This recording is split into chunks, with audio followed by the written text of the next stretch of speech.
राज शिक्षा शोध एवं प्रशिक्षण परिषद बिहार पटना में एक बार पुनः आपका स्वागत है। जैसा कि पिछले चैप्टर 5 में हमने पार्ट 6 तक सारा कुछ आपको हमने एक्सप्लेन किया था। अभी हम आपको पार्ट 7 में लिए चलते हैं और पार्ट 7 में आपको जो भी कम्युनिकेशन एंड कंसेप्ट हमने बताया था नेटवर्क के बारे में, उसमें कुछ ऐसे इम्पॉर्टेंट फैक्ट्स और टर्मिनोलॉजीज बचे हुए हैं जो पार्ट 7 और इसके आगे भी कुछ पार्ट्स होंगे उसमें आपको हम एक्सप्लेन करेंगे। तो चलते हैं, स्लाइड को हम स्टार्ट करते हैं और देखते हैं पार्ट 7 में हमने क्या क्या टर्मिनोलॉजी और क्या क्या कॉन्सेप्ट्स हमने इसमें मेंशन किया।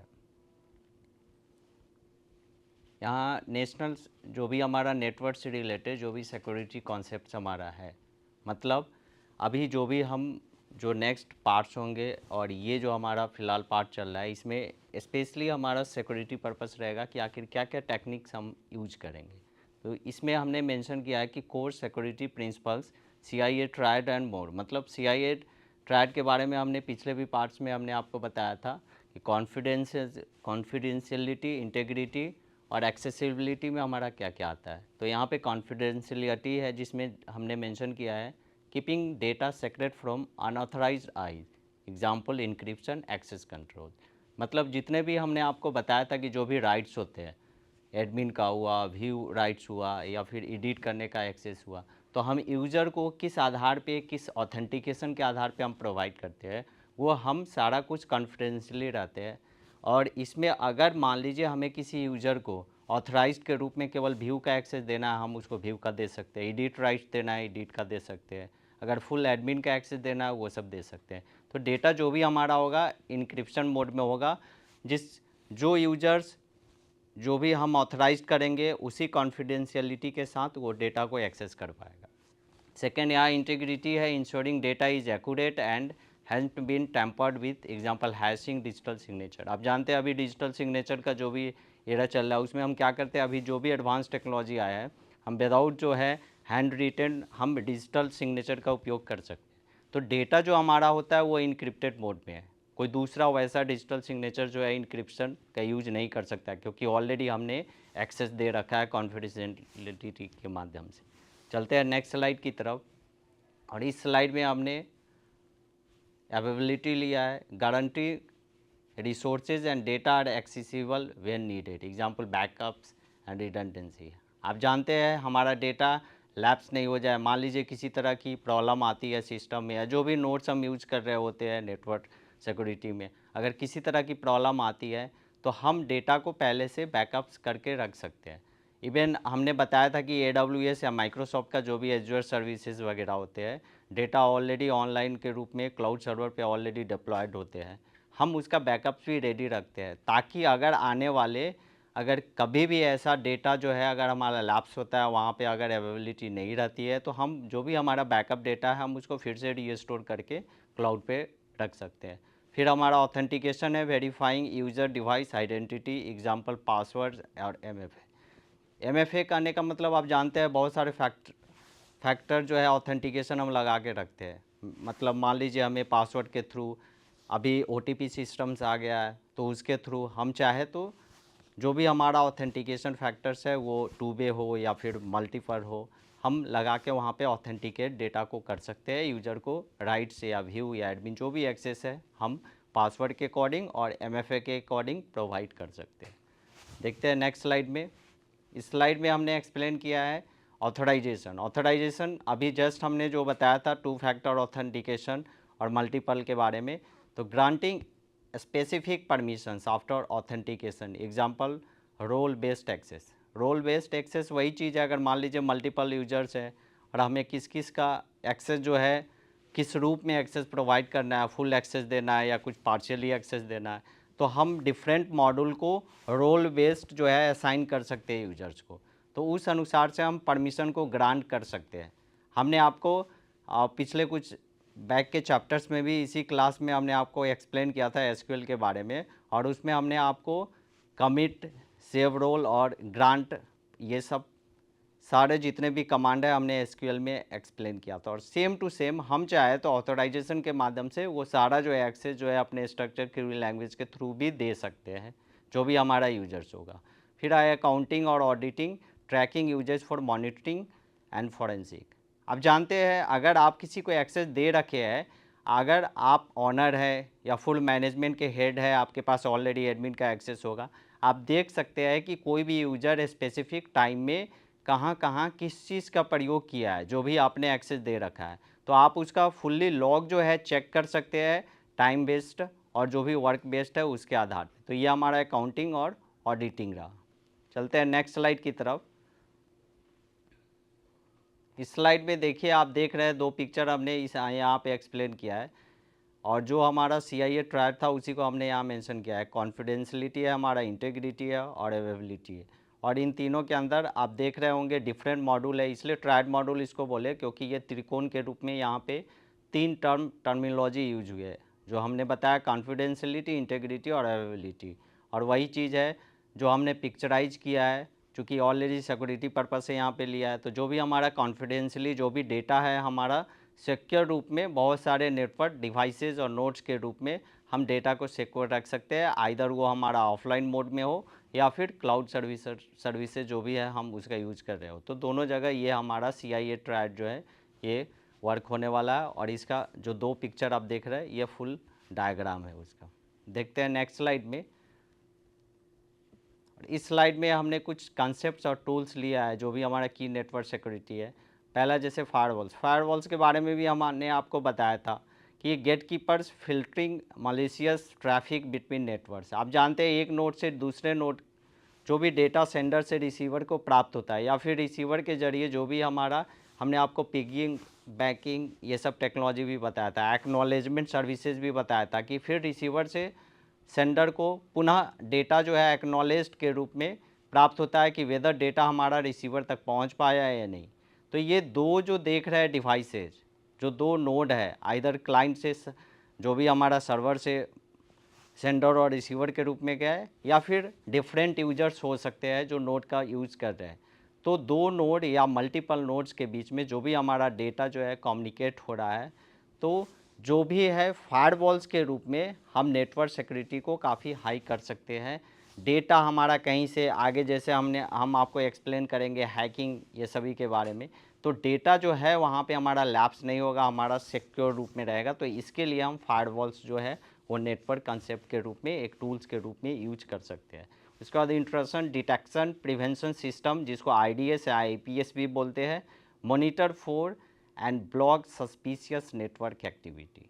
कभी कभी आप देख रहे हो, मान लीजिए आप जीमेल का सर्विस यूज कर रहे हैं, आप मेल जो है कोई मेल आप ओपन है आपके सिस्टम में, और सेम जो है दूसरे सिस्टम में भी आपका जीमेल जो है ऑलरेडी एक्सेसिबल है, मतलब दूसरे सिस्टम में भी आप लॉगिन कर चुके हैं।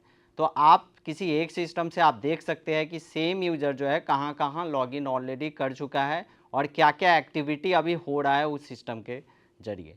या फिर बहुत सारे अदर जो है पासवर्ड रिलेटेड भी क्रेडेंशियल हो सकते हैं, या बहुत सारे डिफरेंट साइट्स हो सकते हैं, बहुत सारे सॉफ्टवेयर हो सकते हैं जहाँ पे आपको हर एक यूज़र को क्रेडेंशियल प्रोवाइड किया जा चुका है, और कोई एडमिन या जिसके पास पूरा एक्सेस होगा वो देख सकता है कि डिफरेंट यूज़र्स जो है कहाँ कहाँ लॉगिन कर चुका है। अगर किसी तरह की उसमें सस्पिशियस नेटवर्क अगर एक्टिविटी आती है तो एडमिन को भी पता चल सकता है, या फिर अगर एक ही सेम ही यूज़र अगर डिफरेंट सिस्टम पे लॉग्ड इन है तो किसी एक सिस्टम से भी वो किसी भी सस्पिशियस नेटवर्क एक्टिविटी को ट्रैक कर सकता है, देख सकता है, और किसी तरह की अगर इसमें कोई भी अगर व्यवधान है तो ट्रबल शूटिंग करके उसको सॉर्ट आउट प्रॉब्लम को कर सकता है। उसके बाद एक्सेस कंट्रोल है, limiting access based on identity and role. वही चीज़ है, जो भी एक्सेस हम प्रोवाइड करते हैं यूज़र्स को, वो उसकी क्या आइडेंटिटी है। मान लीजिए अगर एक ऑर्गेनाइजेशन है, ऑर्गेनाइजेशन में किस पोस्ट के लिए वहाँ पे वो एम्प्लॉयड हुआ है उसके अकॉर्डिंग उसको हम रोल असाइन कर सकते हैं, उसके अकॉर्डिंग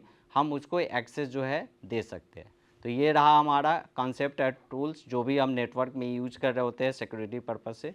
चलते हैं नेक्स्ट स्लाइड की तरफ। और इस स्लाइड में भी हमने सेम फीचर्स को आगे कुछ और टर्म में व्यक्त किया है यहाँ पे, जैसे इंक्रिप्शन मोड में scrambling data to make it unreadable without a key, example HTTPS VPN। आपको हमने बताया था HTTP के बारे में, और ये सिलसिले चूँकि डेटा जब सिक्योर अगर रहेगा तभी आप, जैसे मान लीजिए एग्जाम्पल के रूप में बहुत सारे जो भी हमारे बैंकिंग सॉफ्टवेयर होते हैं या जहाँ हाई सिक्योरिटी लेवल रहता है वहाँ पर हम SSL सर्टिफिकेट वगैरह यूज करते हैं, TLS जो भी है ट्रांसपोर्ट लेयर उसका हम यूज करते हैं। तो जितने भी सिक्योरिटी से रिलेटेड टर्म्स है, अगर वो साइट आप एक्सेस कर रहे हैं तो आप वहाँ पे देखेंगे एज जो है ऑलरेडी यूआरएल में लगा होता है, क्योंकि उसकी सिक्योरिटी लेवल हाई होती है। वीपीएन्स भी हम लोग यूज करते हैं वर्चुअल प्राइवेट नेटवर्क्स के लिए, क्योंकि वीपीएन जब यूज करते हैं तो इसका जो जनरल जो नॉर्मल हम लोग सर्वर यूज कर रहे होते हैं, होस्टिंग जो भी प्रोवाइडर रहता है, उससे कहीं बेटर होता है हमारा वीपीएन। और ये भी सिक्योरिटी के लिए डेटा जो भी इसमें हम यूज कर रहे होते हैं, जो भी एक्सेस कर रहा होता है, वो इनक्रिप्टेड मोड में हो सकता है। वीपीएन भी हमने यहाँ लिया वर्चुअल प्राइवेट नेटवर्क, जो सिक्योर करता है tunnels for remote connections. Remote connection कल भी हमने एक्सप्लेन किया था। मान लीजिए अगर आप एक सिस्टम से किसी डेटा को एक्सेस कर रहे हैं, अगर दूसरा जो भी यूजर है अगर किसी दूसरे कंट्री में ही फॉर एग्जांपल अगर बैठा हुआ है, आप यहाँ से रिमोटली जो है उसको क्रेडेंशियल प्रोवाइड कर चुके हैं, वो आपके सर्वर में वो ऑलरेडी अपने क्रेडेंशियल का यूज करके जो भी वर्क है सॉफ्टवेयर से रिलेटेड या जो भी आपने एक्सेस दे रखा है वो कर सकता है, जो भी टास्क है। तो ये सब में हम वीपीएन का यूटिलाइज कर सकते हैं। उसके बाद है हमारा endpoint security, protecting individuals devices, laptops और फ़ोन्स। मतलब कभी कभी क्या होता है, हमारा जो बेसिक जो पर्सनल, मान लीजिए हमारा लैपटॉप है, डेस्कटॉप है, या जो भी हम नोट सर्विस यूज़ कर रहे होते हैं, तो अपने खास जो भी हमारा पार्टिकुलर डिवाइसेज है उसको इंडिविजुअली अगर प्रोटेक्ट करने के लिए बहुत सारे हम टर्म्स उसमें, जैसे मान लीजिए एंटीवायरस वगैरह हम यूज करते हैं अपने वायरस सिक्योरिटी को, मतलब वायरस को उसमें हटाने के लिए, कोई थ्रेट्स ना आए उसके लिए हम डिफरेंट टर्म उसमें यूज करते हैं, डिवाइसेज उसमें यूज करते हैं, सॉफ्टवेयर उसमें यूज करते हैं। तो ये सब हमारा जो है पर्सनल किसी खास स्पेसिफिक नोट के लिए भी हम यूज कर सकते हैं। बढ़ते हैं नेक्स्ट स्लाइड की तरफ। इस स्लाइड में नेटवर्क सेगमेंटेशन के बारे में हमने चर्चा किया है, dividing the network into a smaller isolated zones. कभी कभी क्या होता है, मान लीजिए हमने आपको बताया था डिफरेंट डिवाइसेज में, जब नेटवर्क डिवाइसेज की चर्चा कर रहे थे उसमें हमारा जैसे जो भी हमारा मॉडेम्स था, राउटर था या स्विचेस वगैरह हम यूज कर रहे होते हैं, तो जो भी डेटा ट्रैवल होता था एक नोड से दूसरे नोड की ओर या क्लाइंट से सर्वर की ओर, तो हमने डेटाग्राम लॉजिक वे में हमने एक्सप्लेन किया था कि जो भी है डेटा जो है डेटाग्राम के रूप में छोटे छोटे खंड में डिवाइड होता है, तब वो अपने बैंडविड्थ जिस हिसाब से हमने उसको फिक्स किया है उस रेट से जो है रिसीवर तक पहुंचता था। तो एक सेगमेंट के रूप में, एक टुकड़े के रूप में डेटाग्राम के जरिए जो है हम डिवाइड कर सकते हैं डेटा को, और तब जो है रिसीवर तक पहुंचता है। तो ये आइसोलेटेड जोन्स हम कह सकते हैं। और जो भी हमारा डिवाइडिंग जो फैक्टर रहता है वो नेटवर्क में, वो काफ़ी स्मॉल डेटाग्राम के रूप में रहता है। उसके बाद DDoS प्रोटेक्शन हमने यहाँ पे एक्सप्लेन किया है, defending against overwhelming traffic attacks. अब जानते हैं कभी कभी क्या होता है कि डेटा जब भी नेटवर्क के जरिए मान लीजिए एक नोड से दूसरे नोड की ओर अगर पासिंग हो रहा है, तो नेटवर्क कंजेशन के कारण हो सकता है, सिग्नल के कारण ट्रैफिक जो है, सिग्नल में ट्रैफिक मतलब इशू हो सकता है। तो उसके लिए हम क्या कर सकते हैं, कभी कभी जो भी थ्रेट्स रहता है उसको प्रिवेंशन करने के लिए हम DDoS प्रोटेक्शंस जो है बहुत सारे सॉफ्टवेयर है उसका भी हम यूज कर सकते हैं। फिर सेम टू सेम हमने एंटीवायरस फिर से लिया है, जो एंटी मालवेयर के रूप में हम इसको किसी सॉफ्टवेयर को यूज कर सकते हैं, जो detect and remove malicious software. मतलब बहुत सारे ऐसे, अगर मान लीजिए वायरस जो है हमारे सिस्टम में अगर ऑलरेडी फैल चुका है, हम उसको रिमूव करने के लिए बहुत सारे एंटीवायरस या फिर एंटी मालवेयर सॉफ्टवेयर जो है हम यूज कर सकते हैं।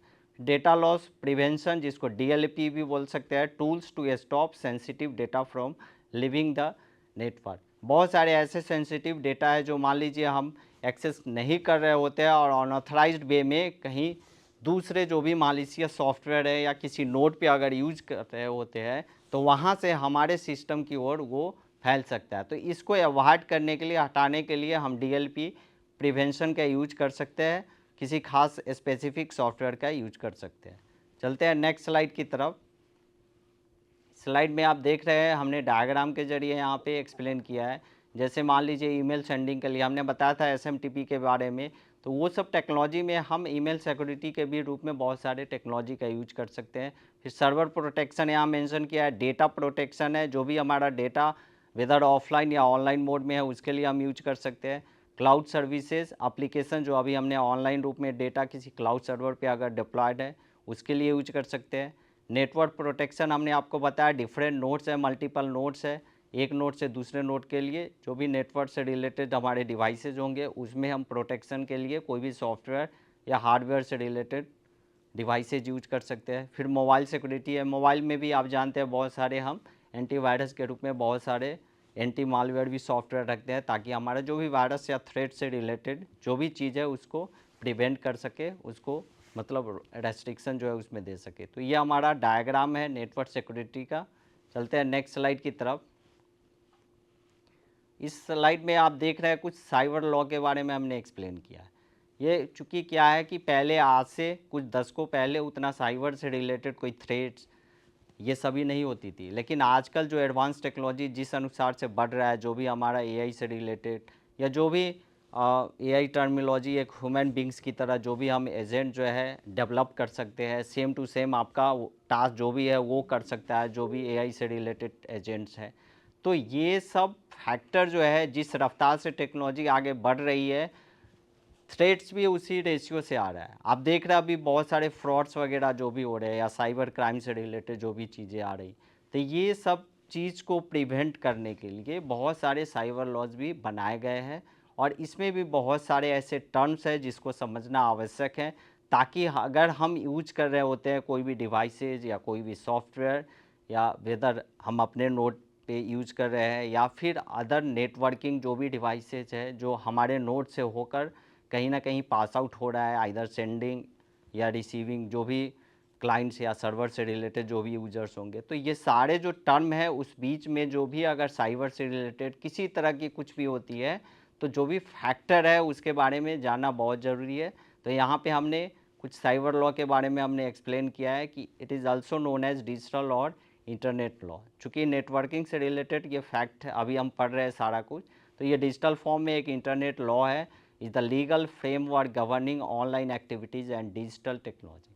क्योंकि सारा चीज़ डिजिटली वे में है, तो एक लॉ जो है एक गवर्निंग अथॉरिटी जो भी होता है उस देश का, मान लीजिए अगर हम भारत में किसी तरह की कोई भी सॉफ्टवेयर डिवाइसेज या नेटवर्किंग से रिलेटेड अगर किसी भी स्पेसिफिक नोड को यूज़ कर रहे होते हैं, तो जो भी गवर्निंग अथॉरिटी होगी जैसे भारत सरकार होगी, तो उसके द्वारा बहुत सारे ऐसे गाइडलाइन जो है निर्धारित किए गए हैं, और जितने भी एक्टिविटीज़ अगर आप एंटी थेफ्ट या किसी भी तरह की आप में अगर थ्रेट आती है सिस्टम से रिलेटेड, कहीं भी ऑनलाइन एक्टिविटी अगर सस्पिशियस वगैरह होती है, तो बहुत सारे गाइडलाइंस के ज़रिए हम उस डेटा को, अगर मान लीजिए किसी तरह की किसी को अगर प्रॉब्लम आ रही है, रिपोर्ट कर सकता है।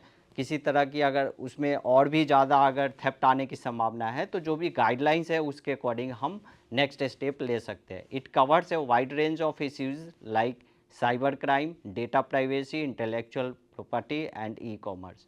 मतलब इसमें क्या क्या टर्म यूज हो सकते हैं। साइबर क्राइम बढ़ सकते हैं, चूँकि जो भी ऑनलाइन से रिलेटेड एक्टिविटी या सॉफ्टवेयर से रिलेटेड एक्टिविटी, तो ये सभी चीज़ों को अगर कोई थेफ्ट के रूप में इस्तेमाल कर रहा है, कोई पायरेसी वहाँ पे अगर हो रही है डेटा की, किसी सॉफ्टवेयर की, तो सारे चीज़ के लिए साइबर क्राइम के अंतर्गत कुछ रूल और रेगुलेशन बनाए गए हैं, हम रिपोर्ट कर सकते हैं। डेटा उसी तरह की डेटा प्राइवेसी है, चूँकि आप किसी नेटवर्क जो भी आप डिवाइसेज यूज़ कर रहे होते हैं, जो भी डेटा किसी दूसरे को शेयर कर रहे होते हैं या आप किसी दूसरे से रिसीव कर रहे होते हैं, तो डेटा जो है कोई थर्ड पार्टी को नहीं चला जाए, मतलब डेटा जो है इनक्रिप्टेड मोड में आप जो भी सेंडर रिसीवर है वहीं तक रहे।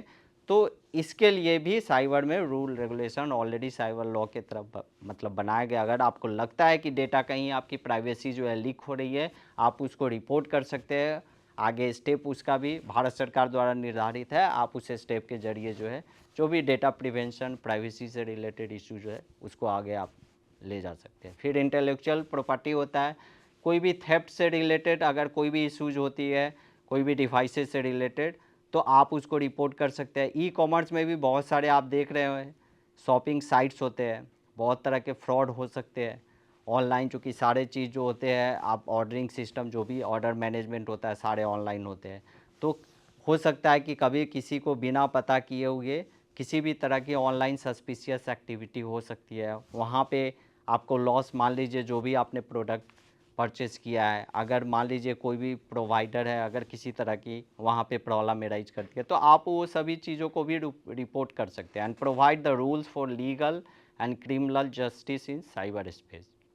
मतलब वही चीज़ है कि कुछ लीगल कुछ रूल्स बनाए गए हैं, आप लीगल टर्म का यूज करके जो भी क्रिमिनल जस्टिस से रिलेटेड है। साइबर स्पेस बहुत सारे आप देखेंगे अभी बहुत ही बृहद पैमाने पर बहुत सारे डिस्ट्रिक्ट में भारत में ही साइबर थाना जो भी है उसका साइबर पुलिस स्टेशन की स्थापना की गई है। आप वहाँ भी अपने डिस्ट्रिक्ट में भी जो भी आपका साइबर स्पेस से रिलेटेड साइबर थाना है वहाँ रिपोर्ट कर सकते हैं। तो बहुत सारे इस तरह के इशूज एराइज हो सकते हैं, क्योंकि जितने भी डेटा होते हैं जो भी हम यूज कर रहे होते हैं वो सॉफ्टवेयर से रिलेटेड टर्म है, ऑफलाइन कहीं एक्टिविटी नहीं है। तो इसको समझ पाना कभी कभी काफ़ी मुश्किल हो जाता है। तो इसके लिए बहुत सारे ज़िलों में इस तरह की थाने की पुलिस स्टेशन की भी स्थापना की गई है। आप उसको मतलब किसी भी तरह की किसी को अगर इश्यूज होता है वो रिपोर्ट कर सकता है। फिर है in India the information technology act 2000 is a key piece of legislation that provides legal recognition for electronic transaction, digital signature and addresses, cyber crimes and data protection. आपको हमने पहले ही पिछले भी स्लाइड में बताया था कि चूँकि साइबर लॉ जब भी हम पढ़ते हैं तो हर स्टेट का, हर कंट्री का अपना कुछ रूल रेगुलेशन होता है साइबर से related.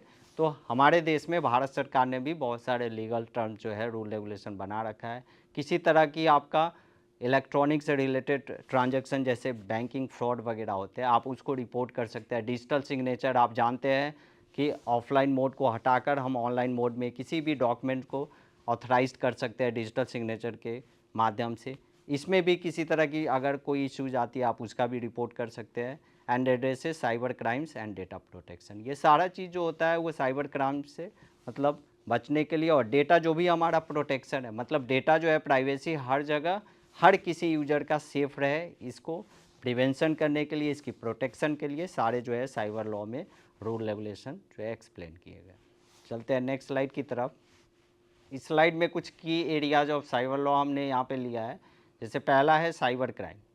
This includes offences like identity theft, cyber fraud and harassment. आपको पता है अभी जस्ट हमने पिछले भी स्लाइड में एक्सप्लेन किया है कि किसी तरह की आइडेंटिटी आपकी थेफ्ट होती, मतलब हो सकता है बहुत सारे आप जैसे इंस्टेंट चैट मैसेजिंग सर्विस भी हमने आपको बताया था पिछले पार्ट जो भी चर्चा किया था। तो अगर कहीं भी अगर मान लीजिए जो यूज़र अगर किसी सिस्टम को यूज़ कर रहा होता है उसकी जो डेटा है, अगर मान लीजिए सेम यूज़र अगर उसका जो क्रेडेंशियल है अगर कोई दूसरा यूज़र उसी क्रेडेंशियल को यूज करके आपका नाम लेकर अगर उस सर्विस का अगर यूज कर रहा है तो वहाँ भी आपकी आइडेंटिटी थेफ्ट मानी जाती है। आप उसको भी रिपोर्ट कर सकते हैं। कोई भी डेटा आपको लगे कि सस्पिशियस हो रहा है तो आप उस क्षेत्र में आगे जो भी साइबर रूल्स है उसको फॉलो कर सकते हैं। साइबर फ्रॉड भी होते हैं, जैसे हमने बैंकिंग का चर्चा किया, किसी तरह की OTP सर्विस से रिलेटेड इश्यूज आते हैं, आपके खाते से पैसे जो है गायब हो जाते हैं। तो ये इस तरह की जो भी फ्रॉड वगैरह होती है हम इसको भी एंटी थेफ्ट मतलब बहुत सारे साइबर क्राइम से रिलेटेड जो भी रूल रेगुलेशन है उसको फॉलो कर सकते हैं। एंड हरासमेंट किसी को अगर कोई ऑनलाइन एक्टिविटी के जरिए किसी को कोई परेशान कर रहा है तो उसमें भी आप साइबर क्राइम से रिलेटेड स्टेप ले सकते हैं। रूल रेगुलेशन उसके लिए भी बने गए। एग्जाम्पल के लिए हमने यहाँ पे लिया है, कुछ सेक्शंस भी बनाए गए हैं भारत सरकार के द्वारा।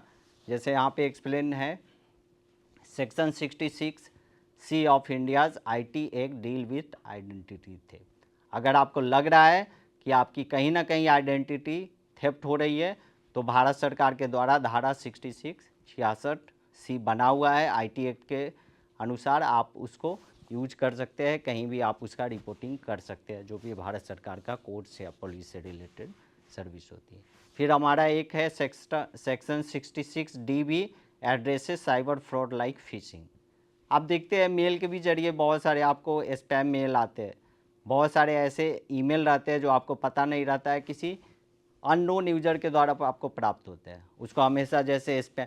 तो ये इस तरह की जहाँ भी कोई प्रॉब्लम एराइज हो रही है, कॉल के जरिए आपको कोई फ्रॉड कर रहा है तो फिशिंग स्मिशिंग भी कहते हैं। कोई मैसेज के जरिए आपको अगर किसी तरह की कोई परेशानी अगर हो रही है, OTP आपसे डिमांड किया जा रहा है, कोई लिंक भेज दिया जा रहा है, तो ये सारे चीज़ें जो देख रहे हैं वो एक तरह से आपकी वहाँ पे आइडेंटिटी थेफ्ट होती है, किसी न किसी रूप में आपसे फ्रॉड की जा रही है। तो ये सब जो भी सेक्शन है आप उसको यूज करके आप रिपोर्ट कर सकते हैं जो भी भारत सरकार का गवर्निंग अथॉरिटी है उसके पास। फिर इंटेलेक्चुअल प्रॉपर्टी है, साइबर लॉ एड्रेसेस द फिंगरमेंट of copyrights and other intellectual property rights in the digital space.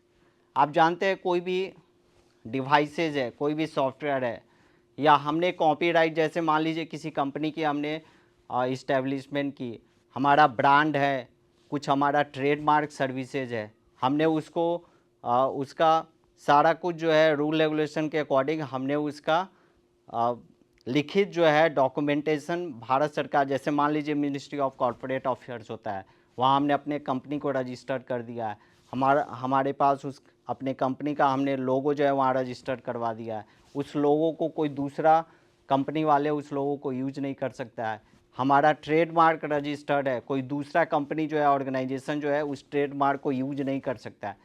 मतलब जो भी हमारा इस तरह का ऐसा कॉपीराइट्स अधिकार है जो हमने ऑलरेडी रजिस्टर्ड करा रखा है, जैसे बुक्स में भी आप देखते होंगे पब्लिशर्स नेम्स लिखा रहता है, ठीक ना, बुक को किस राइटर ने लिखा है, तो उसका वो फिक्स्ड हो गया, वो रजिस्टर्ड हो गया कि हाँ उसकी वो कॉपीराइट हो गई।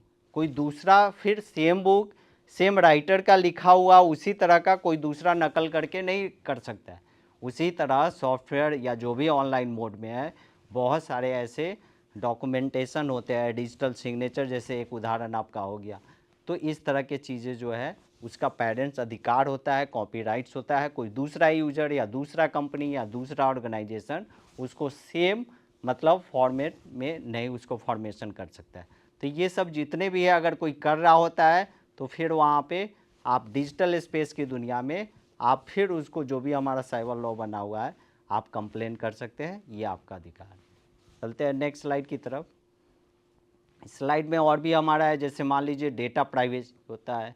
डेटा प्राइवेसी आपको हमने बताया था, डेटा जो है मान लीजिए किसी दो यूज़र के बीच में अगर कम्युनिकेट हो रहा है, अगर कहीं थर्ड पार्टी उसको कहीं ना कहीं सस्पिशियस एक्टिविटी के जरिए जो है कहीं यूज नहीं कर रहा हो, तो ये सब जो है अगर कर रहा है अगर मान लीजिए थर्ड पार्टी, तो कुछ सेट ऑफ रूल्स जो है ऑलरेडी बनाए गए हैं, जैसे हमने मेंशन किया इसमें, it sets out rules for the collection, storage and use of personal data and outlines requirement for data breach notification and consumer privacy rights.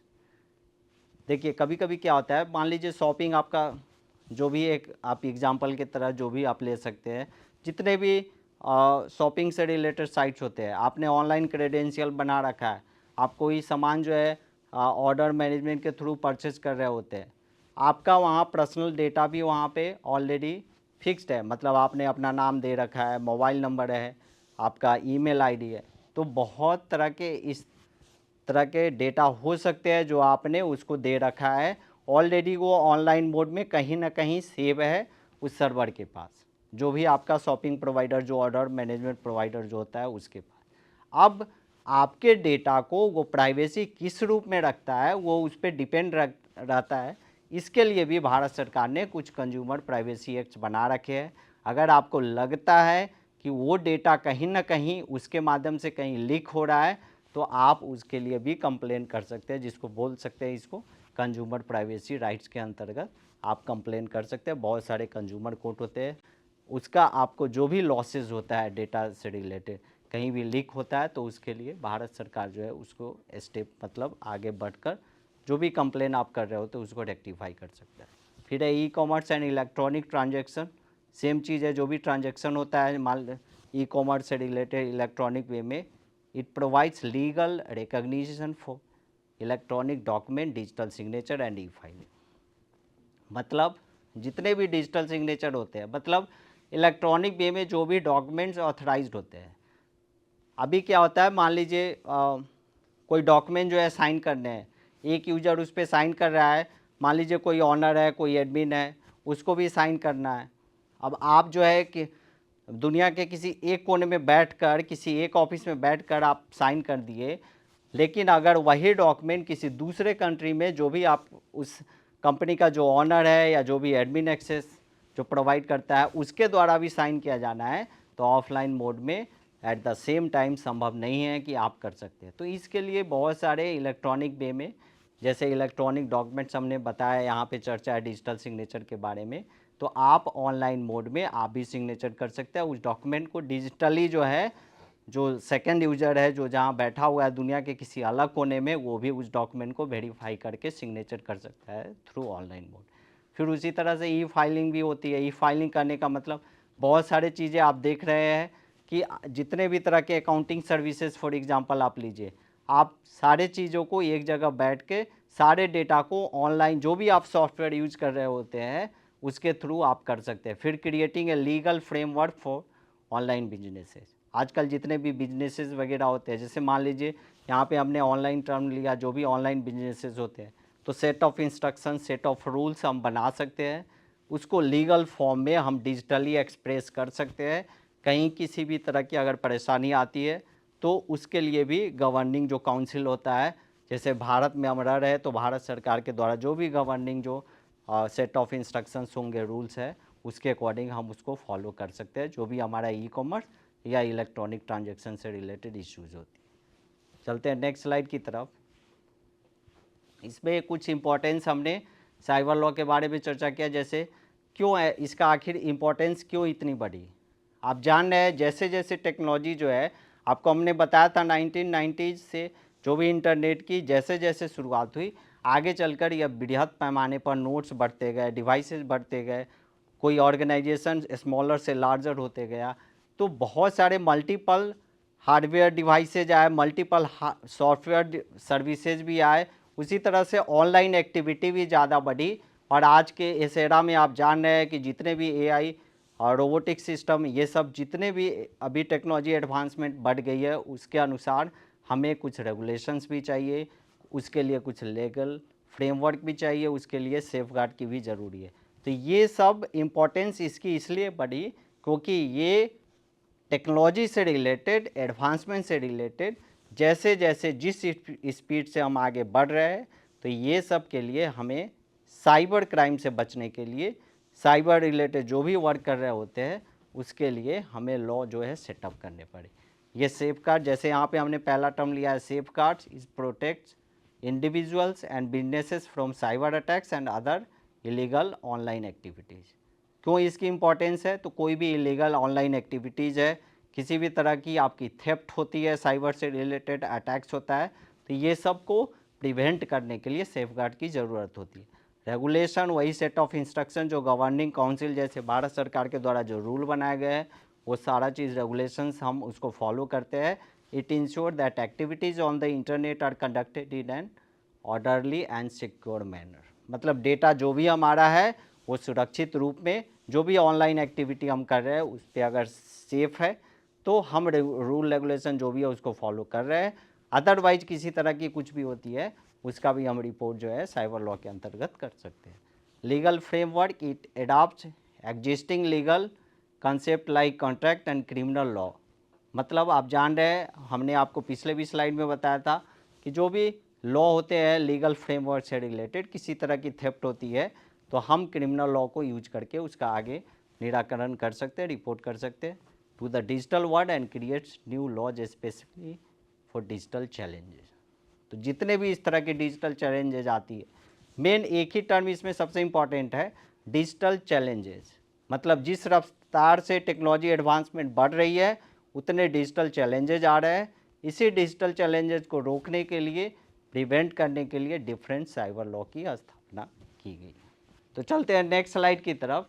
और इस स्लाइड में हम यहाँ पे एक्सप्लेन किए हैं कुछ लॉजिकल वे में हमने डायग्राम लिए। डायग्राम मतलब जो हमने आपको इम्पोर्टेंस बताया था, जैसे पहला है प्रिवेंशन के लिए, उसके बाद है इशूइंग कुछ सेफ जो है ऑनलाइन गाइडेंस हम दे सकते हैं, साइबर क्राइम से रिलेटेड है, फिर हमारा इंटरेक्टिंग इंटेलेक्चुअल प्रॉपर्टी से रिलेटेड है, फिर हमारा हरासिंग वगैरह जो करते हैं उससे। तो ये सब चीज़ को प्रिवेंट हम कर सकते हैं, जो भी हमने इम्पोर्टेंस बताया था पिछले स्लाइड के जरिए। तो ये सब चीज़ को दूर करते हुए किसी भी तरह की अगर थेफ्ट आती है हम रिपोर्ट कर सकते हैं। चलते हैं नेक्स्ट स्लाइड की तरफ। स्लाइड में हमने कुछ की फैक्टर लिया है, जैसे इंफॉर्मेशन टेक्नोलॉजी। इंफॉर्मेशन टेक्नोलॉजी मतलब जो भी हमारा एक्ट बना हुआ हमने फिर से यहाँ पे लिया है, जो आईटी एक्ट है हमारा 2000 है। It grants legal recognition to electronic record and digital signature. मतलब जो भी हमारा इस तरह का टर्म है, हम इलेक्ट्रॉनिक डिजिटल सिग्नेचर के रूप में हम कोई भी चीज़ जो है लीगली जो है रिकॉग्नाइज कर सकते हैं। It provides penalty for various cyber crime. मतलब इस तरह की जो भी साइबर क्राइम होती है उसका जो भी पेनाल्टीज वगैरह है गवर्निंग काउंसिल के द्वारा वो भी दिया जा सकता है, with offences listed in a specific section of the act. जो भी एक्ट बना हुआ है उसके अकॉर्डिंग ये दिया जा सकता है। एक्ट हमने बताया था एक 66F है, और 67 के द्वारा भी अगर किसी तरह की पब्लिक ऑफेंसेज होती है उसके लिए भी हम स्टेप ले सकते हैं, उस धारा का यूज कर सकते हैं। तो आज के लिए हमारा स्लाइड यहीं पे ख़त्म होता है। ये पार्ट हम फिर नेक्स्ट पार्ट में मिलेंगे, तब तक के लिए धन्यवाद।